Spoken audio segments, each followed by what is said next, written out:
बिस्मिल्लाहिर्रहमानिर्रहीम। अस्सलाम वालेकुम नाज़रीन। पाकिस्तान के इलेक्ट्रॉनिक मीडिया में गुजरी हुई दिहाई में मज़हब के हवाले से जो कुछ भी कहा गया और जितनी भी किताबें शाया की गई, उनका तस्करा एंड ऑफ टाइम्स के बगैर मुकम्मल नहीं हो सकता। ये वो प्रोग्राम है जिसे दुनिया भर में सबसे ज़्यादा देखा गया है, चाहे वो टीवी हो या फिर डीवीडीज हो। सोशल मीडिया पर इसकी व्यूवरशिप सबसे ज़्यादा रही है। एक दफ़ा फिर से डॉक्टर शाहिद मसूद साहब इस सिलसिले को आगे लेकर चल रहे हैं और 2004 में जो भी पेशेगोइयाँ की गई थी डॉक्टर साहब की जानिब से, आज के ज़माने में, आज के वक्त में हमें वो मुकम्मल होती हुई नज़र आ रही हैं। अस्सलाम वालेकुम डॉक्टर साहब। डॉक्टर साहब, सबसे पहले तो ये बताएगा, end of times the final call, इसका नाम क्यों रखा आपने इस दफ़ा? देखिए जी, सबसे पहले तो ये बात कि फ़ाइनल कॉल इसलिए रखा कि गालिबन इसके बाद मैं ये शायद दोबारा ना कर सकूं, ये सीरीज़ दोबारा ना बना सकूं, क्योंकि ये कोई ऐसा सिलसिला नहीं है, ये कोई ऐसी तहकीक नहीं है जिसे बार बार किया जा सके। 2004 में जब मैंने किया था तो ये वो वक्त था जब बहुत ज़्यादा सोशल मीडिया नहीं था, यूट्यूब, ट्विटर, फेसबुक, ये सब कुछ नहीं था उस वक्त। और मैं मीडिया में आए हुए भी बहुत अरसा नहीं गुजरा था। मैंने कुछ जंगें कवर की थी, इराक वॉर थी, अफ़गानिस्तान की वॉर थी, वहाँ से वापसी हुई थी और उसी दौरान कुछ लोगों से मुलाकातें हुई थी, मशरिक़ वस्ता में कुछ बातें डिस्कस हुई थी।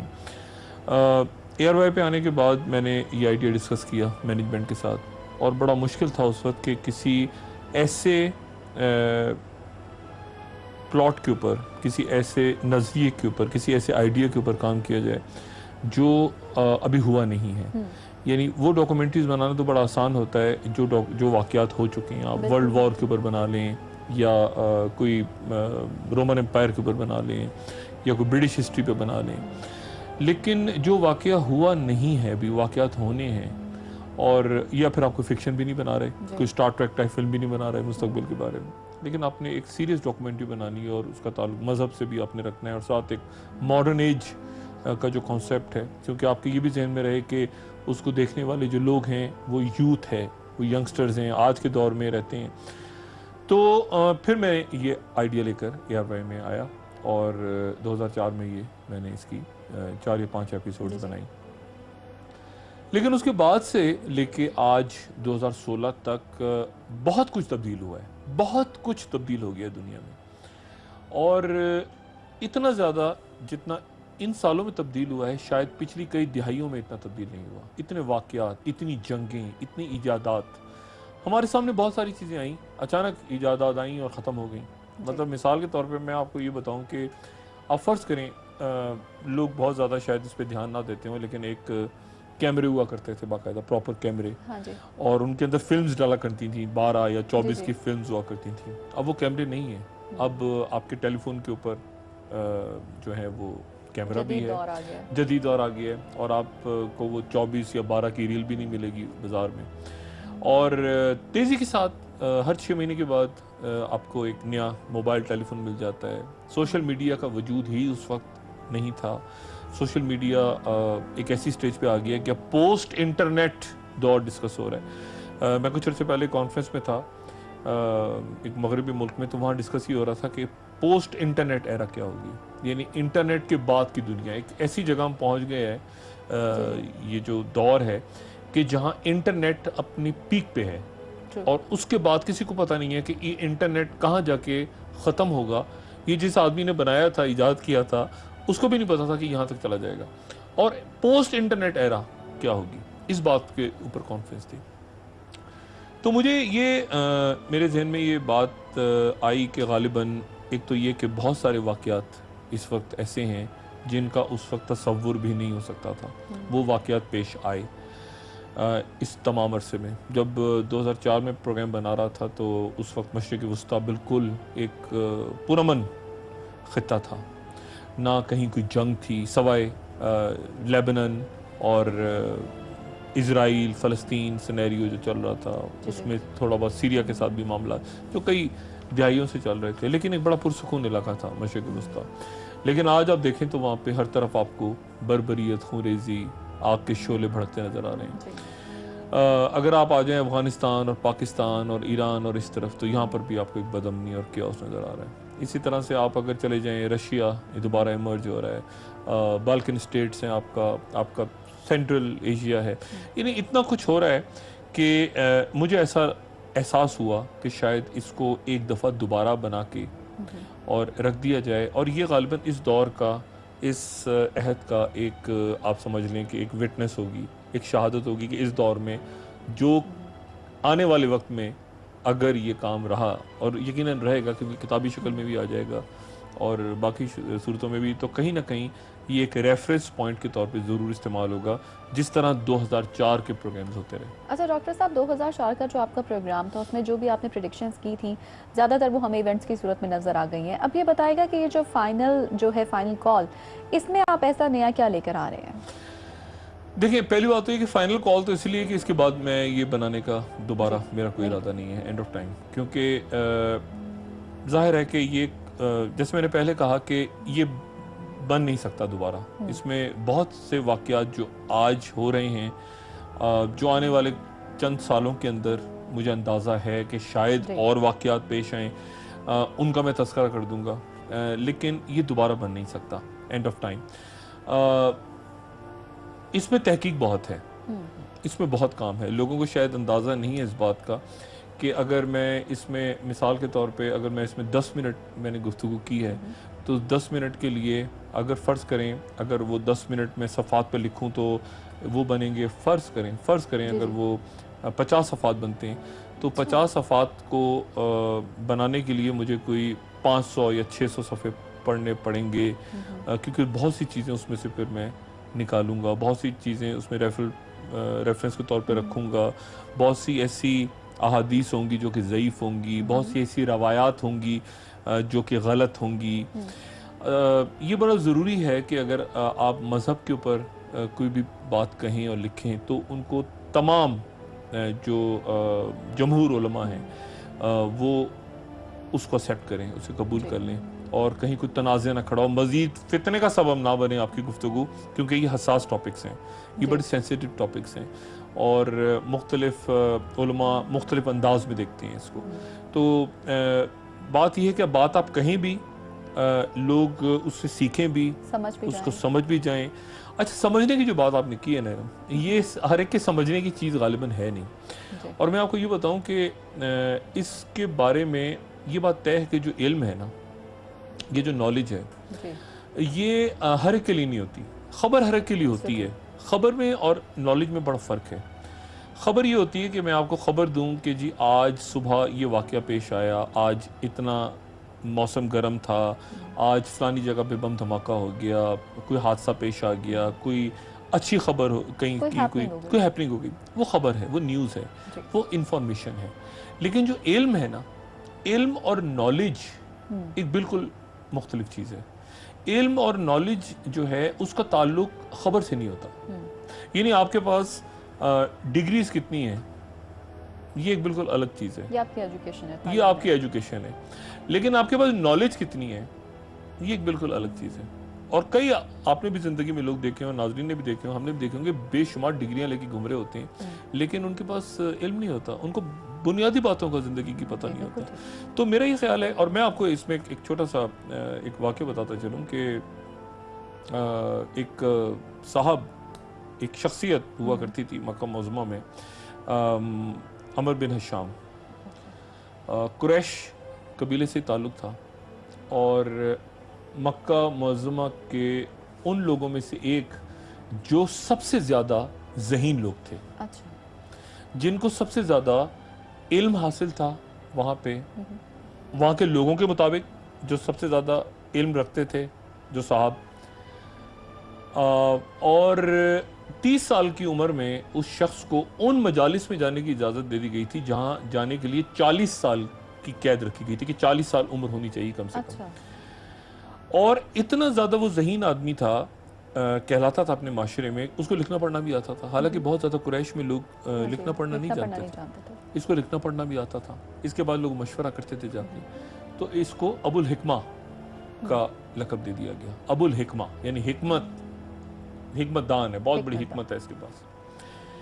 तारीख में आज हम उस शख्स को जिसको अबुल हिकमा कहा जाता था, हम अबू जहल के नाम से याद रखते हैं, क्योंकि ये वो शख्स था जिसका कोई 84 मरतबा जिक्र आया कुरान शरीफ में या इशारा हुआ है उसकी तरफ, और जो सबसे बड़ा दुश्मन था रसूलुल्लाह सल्लल्लाहु अलैहि वसल्लम का, जिसने मुसलमानों की ज़िंदगी वहाँ पे उनका जीना महल कर दिया था।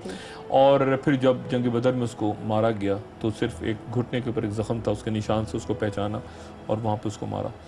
तो ये जो पढ़ना लिखना है ना, ये पढ़ना लिखना, और ये फिर एक मिसाल बना दी गई कि वो शख्स जो मक्के में सबसे ज़्यादा बड़ा ज़हीन आदमी कहलाता था, वो तारीख में अबू जहल कहलाता है। कोई एक आदमी आपको नहीं मिलेगा जो अबू हिकमा कहेगा, लोगों को पता भी नहीं होगा अबू हिकमा कौन है, लेकिन वो अबू जहल बन गया तारीख में। तो इल्म का, हिकमत का कोई ताल्लुक नहीं है आपकी डिग्रीज के साथ, आपके पढ़े लिखे होने के साथ। इसका ताल्लुक, ये एक अलग चीज़ है इल्म। और इल्म अल्लाह जिसको देता है, ये बहुत बड़ी बात है कि अल्लाह ताला किन लोगों को इल्म देता है। तो मेरा जो कहने का मकसद है वो सिर्फ ये है कि इसमें ये जो भी सिलसिला है एंड ऑफ टाइम का, मेरे पास उतना इल्म तो नहीं है, ना मैं आलिम हूँ, ना मैं कोई फ़िलासफ़र हूँ, ना मैं कोई मजहबी रहनुमा हूँ, ना कोई लीडर हूँ, लेकिन मैंने कोशिश ये की है कि जो करंट अफेयर्स के ऊपर प्रोग्राम्स मैं करता रहा हूँ या जो मैं देखता रहा हूँ, उनको जितना मैंने देखा और सीखा है और जितना मैंने उलमा को सुना है, समझा है, उनकी किताबें पढ़ी हैं, उनको मैं किसी तरह से आपस में कनेक्ट करूं मौजूदा हालात के साथ। क्योंकि मैं आपको बताऊं, जितना मैंने काम देखा, आज से ज़्यादातर काम इस मौजू पे हुआ वो 20 साल, 25 साल, 50 साल पहले, कोई 300 साल पहले की किताब रेफर हो रही है, कोई 500 साल पहले की किताब रेफर हो रही है। अब उस वक्त जो है वो सितारे कुछ और हैं, आसमान कुछ और है, जो है ज़मीन कुछ और है, गाड़ियां हैं नहीं, घड़ियां हैं नहीं। उस वक्त जो लोगों ने इवन जो तफसीर लिखी है लोगों ने, वो तफसीर अगर कुरान शरीफ की आप पढ़ें तो जो आज की तफसीर है वो आपको बिल्कुल मुख्तलिफ नजर आएगी। उस वक्त की अहादीस को आप आज के दौर के साथ देखें, रिलेट करें तो वो बिल्कुल अजीब नजर आएंगी। तो मेरा ये ख्याल है कि जो मेरी कोशिश ये होगी कि जो कुछ आज हो रहा है, जो आज के यंगस्टर्स, जो आज के लोग हैं, उनको मैं किसी हद तक कायल कर पाऊँ कि ये जो कुछ हो रहा है इसमें और जो 1400 साल पहले बात की गई थी, इनका आपस में क्या लिंक है। डॉक्टर साहब, बातों का सिलसिला यहीं से आगे बढ़ाएंगे। यहाँ पे वक्त तो एक ब्रेक का, ब्रेक के बाद दोबारा हाजिर होते हैं।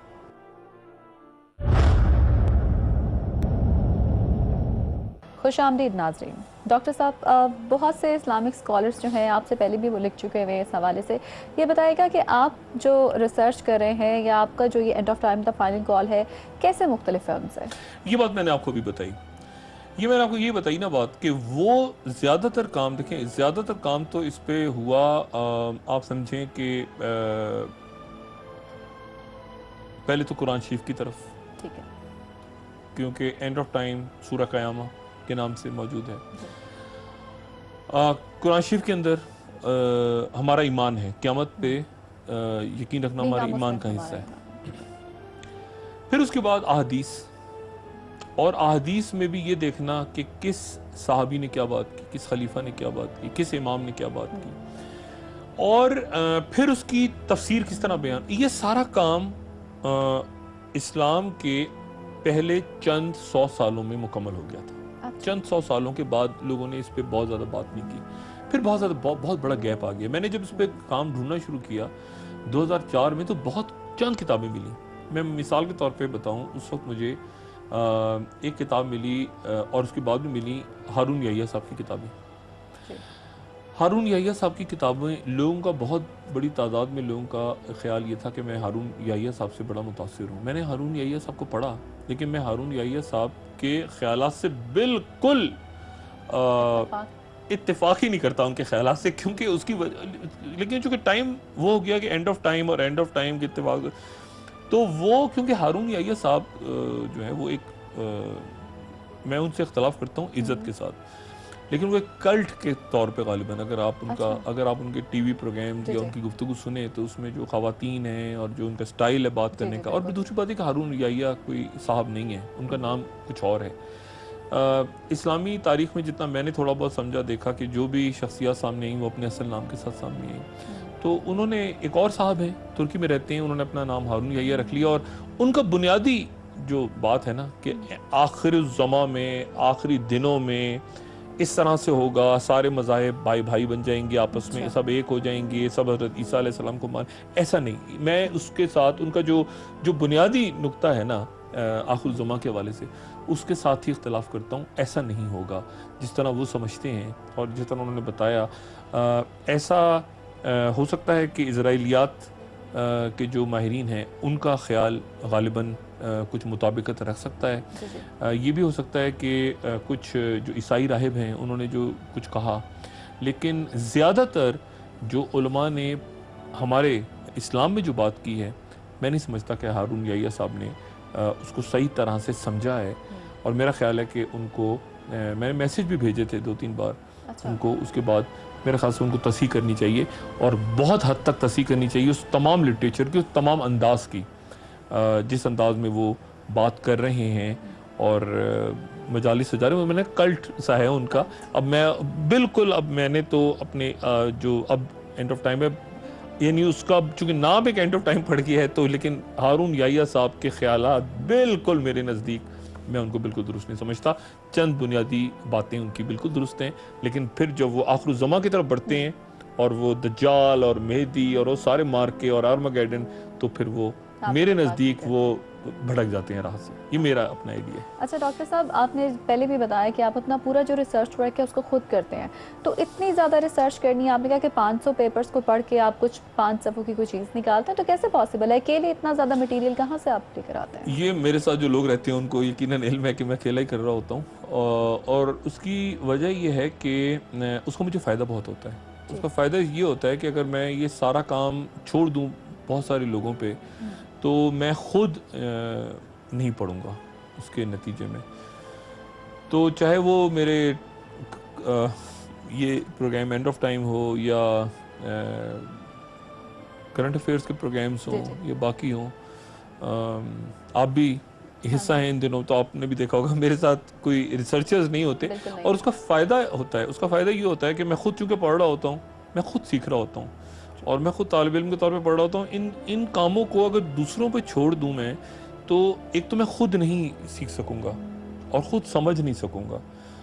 ये मेरे लिए बड़ी खुशकिस्मती है। मैं अपने आप को खुशकिस्मत समझता हूँ कि मैंने अपनी ज़िंदगी में, अगर ये एंड ऑफ टाइम और ये मैं सारा इन पे तहकीक ना करता, तो मैं शायद बहुत कुछ खो देता अपनी ज़िंदगी में। मैं उतना समझ नहीं पाता। एंड ऑफ टाइम सिर्फ क़यामत ही का इसमें ज़िक्र नहीं है, इसमें बहुत कुछ और है जो भी आने वाले दिनों में सामने आएगा। लेकिन वो इतना कुछ है कि शायद अगर मैं इस सिलसिले के लिए तहकीक ना करता, तो मैं मेरा ख़ास मेरी ज़िंदगी का बहुत बड़ा हिस्सा ला हासिल होता। कोई ये नॉलेज है, यानी आप जितनी रीडिंग करेंगे, जितना पढ़ेंगे, वो नॉलेज आपकी इंक्रीज होती जाएगी। अच्छा डॉक्टर साहब, 2004 में जो टॉपिक्स रह गए थे, तो वो जो टॉपिक्स हैं आपने उनको इस दफ़ा 2016 में शामिल किया है? कौन से टॉपिक्स हैं जो रह गए थे जिन पे हम इस दफ़ा बात करेंगे और हम देखेंगे भी? देखें, बेशुमार बातें, बेशुमार बातें ऐसी। पहले तो ये मैं बताऊँ ना कि उस वक्त अंदाज़ा नहीं था कि क्या क्या चीज़ ऐसी है जो मिस हो गई है, जिसका जिक्र होना ज़रूरी था लेकिन वो जिक्र नहीं हो सका। मतलब मिसाल के तौर पे वक्त के हवाले से लोग कंफ्यूज हैं कि वक्त क्या है। बिल्कुल। मतलब है कि अल्लाह ताला कुरान शरीफ में अगर फरमाते हैं कि अल असर, ज़माना, तो ज़माना क्या है? मतलब कह रहे हैं पुराना ज़माना, नया ज़माना। ज़माने से क्या मुराद है? अल्लाह ताला कसम खा रहे हैं ज़माने की। अगर हम बात कर रहे हैं मिराज, शब मिराज की, तो हमारा क्या, उसको कैसे साइंस, यानी रसूल अल्लाह सल्लल्लाहु अलैहि वसल्लम गए बैतुल मक़दस से, आसमानों से होकर वापस आ गए, कैसे पॉसिबल है? तो वक्त के ऊपर गालिबन बात नहीं हुई, वक्त पे। और मैं आपको एक बात बताऊं, हम लोग अभी इस वक्त तकरीबन कहा जाता है कि हम लोग कोई आसमान पे रात को कोई 6000 से 9000 तक सितारे देखते हैं रात को। अगर 6000 से 9000 तक सितारे हम दूरबीन लगा लें, आम तरह से देखें, तो 6 से 9000 सितारे हमें नज़र आते हैं अगर बादल ना हो, एक साफ आसमान हो। उन 6000 या 9000 सितारों में से अक्सर सितारे हैं जो ख़त्म हो चुके हैं, जो खत्म हो चुके इस वक्त नहीं है, अच्छा, लेकिन हमें नज़र आते हैं। How is that possible? ये इस तरह से है, मैं आपको बताऊं कि 1,86,000 मील एक सेकंड में रोशनी सफर करती है। हमें बताइए, जी जी, रोशनी की जो सबसे कहते हैं सबसे तेज सफर जो जो है, रफ्तार है सबसे वो। तेज रफ्तार रोशनी की है। और अगर हमारी स्पीड हो जाए रोशनी वाली, तो हम एक सेकंड में कोई मेरे ख्याल से 4 दफ़ा 3.5 दफ़ा दुनिया का चक्कर लगा मार लें, लें। इतनी तेज है लाइट। हम लाइट फेंकते हैं ना, वो गई लाइट है, टॉर्च, अंधेरे में रोशनी। अच्छा, अब जो चांद है, अब ये बड़ी इंटरेस्टिंग बात है, जो चांद है, चांद से 1 सेकंड लगता है हम तक रोशनी पहुंचने में। एक सेकंड लगता है, Just एक one second. सेकंड में चांद से रोशनी हम तक पहुंच जाएगी। लेकिन जो सूरज है, सूरज से हम तक रोशनी पहुंचने में 8 मिनट लगते हैं। 8 मिनट? 1 सेकंड और 8 हाँ, मिनट? यानी सूरज इतना दूर है कि उससे जो रोशनी है वो 8 मिनट बाद पहुंचेगी। जी जी, चांद से 1 सेकंड में पहुंच जाएगी, ठीक है। तो 8 मिनट लगे रोशनी को पहुंचने में। अब रोशनी की स्पीड क्या है? रोशनी की स्पीड है 1,86,000 मील या 3 लाख किलोमीटर। अगर आप जी, जी। किलोमीटर में लें, किलोमीटर में ले लेते हैं ना, 3 किलोमीटर लाख से किलोमीटर ज़्यादा एक सेकंड। एक सेकंड में 3 लाख किलोमीटर, तो इससे आप अंदाजा लगाएं कि 8 मिनट लग रहे हैं, तो सूरज कितनी दूर है? उसकी तो फिर बहुत ज्यादा बहुत मुसाफत ज्यादा होगी। आगे। अच्छा, अब सितारा जो है, जो सितारे हैं, अब जो सबसे करीब सितारा है, हम सबसे करीब सितारा है, सबसे जो हमें करीब तरीन सितारा, एक तो सूरज है ना, सूरज भी जी, जी। सितारा है, आपको पता है, सियारा नहीं है। जी जी, जो सबसे करीब स्टार है, जो आपको बहुत बड़ा सा नजर आता है, उससे हमारा फासला कितना है? उससे हमारा फासला है कोई 4.5 light years. Light years? Light years, यानी वहां से हम तक रोशनी पहुंचने में 4.5 साल लग रहे हैं। ठीक है, 4.5 साल लाइट ईयर्स जो है। Light year. अब आप तसव्वुर करेंगे वो सितारा कितनी दूर है। यानी एक सेकंड में अगर 3 लाख किलोमीटर तय कर रही है रोशनी, जी, तो 4.5 साल में रोशनी कितना फासला तय करेगी? बहुत दूर है। तो इस वक्त मैं जो सितारा देख रहा हूं, उसकी जो लाइट है, वो वहां से 4.5 साल पहले शुरू हुई थी। अच्छा, यानी मेरे वो ख्याल है इतनी मैं पहले। बात समझा पाने में जी जी कामयाब हो जी, आई गया। Am getting your point. यानी जो सबसे करीब सितारा है, उसको 4.5 साल लगे हैं उसकी लाइट मुझ तक पहुंचने में, जमीन तक आने के। जमीन तक आने में। अब मैं एक सितारा टूटता हुआ देख रहा हूँ, तो वो सितारा अभी नहीं टूट रहा। अच्छा, वो भी पहले टूट चुका होता है काफी वो अर्सा बहुत पहले। पहले टूटा है, उसकी लाइट मुझ तक अब आ रही है। वो मैं अच्छा। टूटता हुआ अब देख रहा हूँ, वो सितारा टूट के गिर रहा है। लेकिन वो सितारा जो है, वो हो सकता है कई खरब मील दूर हो दुनिया से, अच्छा। और कई पता नहीं कितने साल पहले का वाकया हो, कितने साल पहले का वाकया। तो जैसे मैंने कहा ना कि 4.5 साल तो इसको लग रहे हैं सिर्फ। अब फर्ज करें अगर सबसे करीब तरीन सितारा टूटता हुआ नजर आ रहा है, जी, तो आप समझ लेंगे 4.5 साल पहले टूटा है वो, 4.5 साल पहले। क्योंकि इतना टाइम लगा है ना लाइट। तो ये एक ऐसा कॉन्सेप्ट है, एक ऐसी मिस्ट्री है, जी, एक ऐसा तस्वुर है वक्त का। अब मिसाल के तौर पे चलिए मैं और आपसे पूछता हूँ, वक्त के बारे में पूछता हूँ। अगर मैं आपसे घड़ी भी ले लूँ आपकी, जी, तो वक्त तो कैसे, आपको वक्त कैसे पता चलेगा? सूरज की रोशनी देख के मैं वो अंदाजा कमरे हो में सकता है। कमरा हो, सूरज को भी ना देख पाए आप, हाँ हाँ, फिर तो बहुत मुश्किल हो जाएगा। आप सूरज को भी नहीं, आपको पता ही नहीं चल रहा, उस कमरे में रोशनी भी नहीं है, आपको कैसे पता चलेगा दिन और रात का और वक्त गुजरने में? That is something very difficult to answer. नहीं पता चलेगा। तो आपकी पूरी जो जिंदगी है, बुनियादी तौर पे अगर आपके हाथ से घड़ी ले ली जाए, तो वो सूरज के डूबने पे जवाल का वक्त क्या है, दोपहर हो गई, शफक का टाइम, उफक का टाइम,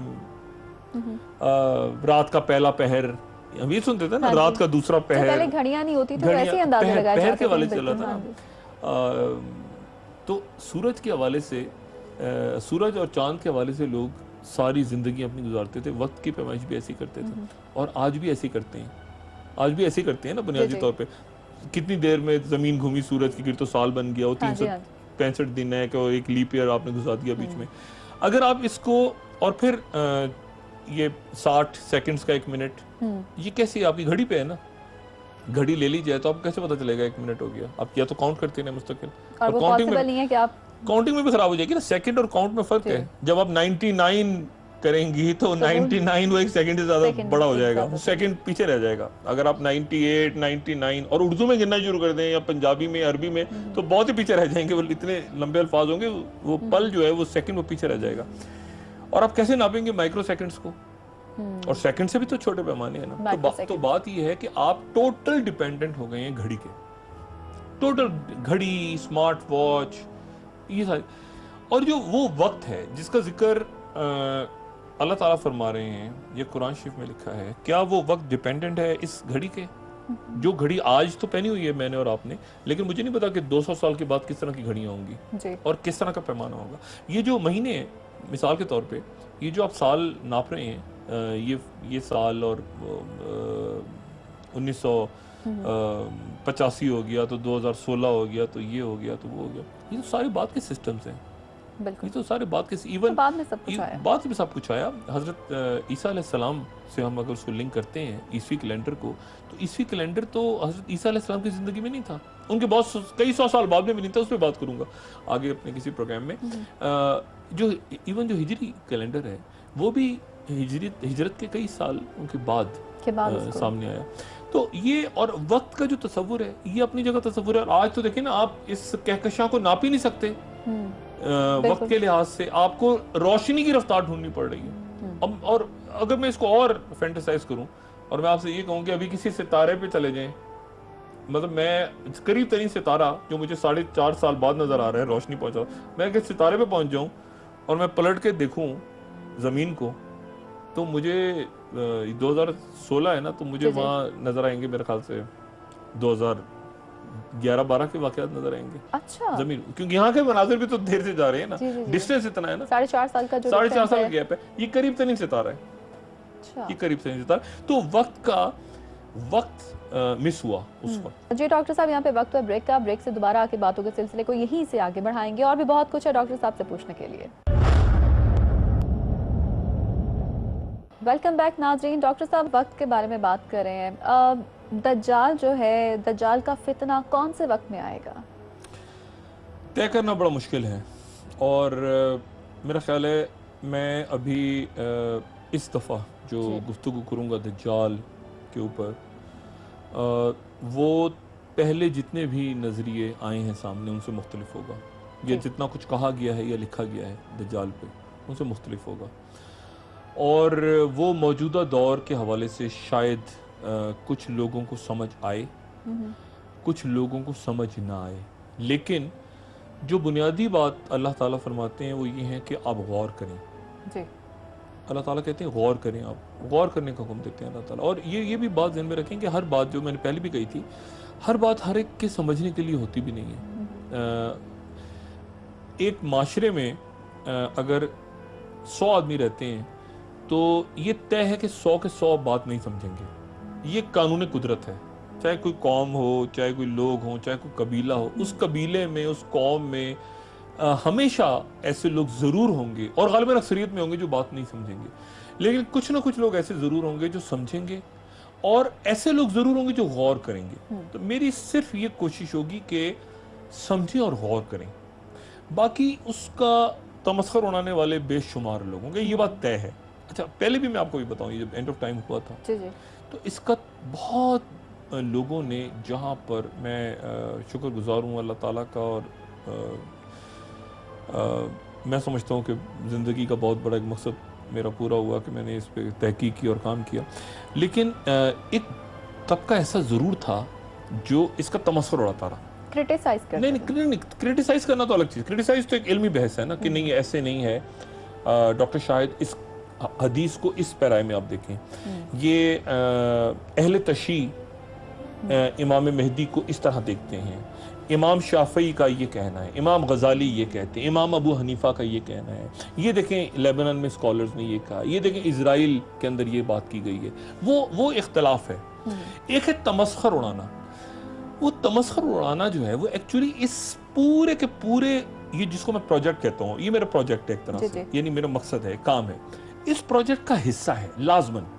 अगर इसमें तमस्खर नहीं उड़ेगा तो असल में ये काम ही गलत फिर हो रहा है, ये काम है सही नहीं कर रहा। इस काम का लाजमन एक जुज़्व है कि इसका तमस्खर उड़े, लोग मजाक जरूर उड़ाएं। जब लोग मजाक उड़ाते हैं ना किसी चीज का, तो असल में वो जो कॉन्सेप्ट या जो थ्योरी है या जो आइडिया है या जो बात हो रही है वो उसमें मजीद जान पड़ती है कि वो बात दुरुस्त हो रही है, क्योंकि तमस्खर उड़ रहा है उसका। और हमेशा ये होता है, हमेशा आप देख लें कि बेशुमार किताबें आती हैं। कितनी किताबें आई, मेरा ख्याल है पिछले 10, 12, 13, 14 सालों में, ये जब वो एंड ऑफ टाइम आया उसके बाद कोई हजारों किताबें छपी होंगी मजहब पे, सैकड़ों प्रोग्राम हुए होंगे मजहब के ऊपर। बिल्कुल। लेकिन कितने प्रोग्राम ऐसे हैं जिनका बाकायदा तमस्खर उड़ा, हालांकि वो संजीदा गुफ्तगू थी, कुरान और अहादीस के हवाले से ये प्रोग्राम था, जिससे मुझे मजीद तकवीत मिली कि वाकई इसमें कोई ऐसा कुछ है कि एक मखसूस तबका इसका तमस्खर उड़ाता है। बिल्कुल। और वो मेरे लिए हमेशा कुव्वत का बायस बनती है वो बात। अच्छा, वो लोग अपनी तरफ से समझ रहे होते हैं कि हम, अच्छा वो बड़े खुश हो रहे होते हैं, लेकिन उनको इस बात का अंदाजा नहीं होता कि उनसे ज्यादा मैं खुश हो रहा हूँ इस बात पे, क्योंकि मुझे ये अंदाजा होता है उसका कि वाकई ये बिल्कुल फलाने शख्स ने उस दौर में बात कही थी, उसका तमस्खुर उड़ाता। तो या अल्लाह तेरा शुक्र है कि मैं भी उसी लिस्ट में आ गया कि उसका तमस्खुर उड़ाया लोगों ने, और किस किस्म के तबके ने उड़ाया, वही तबका आज भी उड़ा रहा है। अच्छा, फिर उस शख्स के साथ उस फलाने आदमी को उसकी तहकीक करने पे लोगों ने गालियां दी, और बाद में लेकिन उसके साथ ही फिर वो आदमी कोट होता गया पूरी दुनिया में, उसको कोट किया गया, उसका रेफरेंस दिया गया। तो फिर मैं अल्लाह का शुक्र अदा करता हूँ, या अल्लाह तेरा शुक्र है कि इस काम में कुछ ऐसा है ज़रूर कि ये लोग इसको पसंद करते हैं बहुत बड़ी तादाद में, और एक मखसूस टोला जो है ना, वो अगर तमस्खुर ना उड़े ना इसका, आप यकीन करें कि फिर मैं इसको काम करने का मजा नहीं, मैं काम ये शायद करूँ ही ना, ये मैं क्योंकि इररेलेवेंट हो जाता है ना।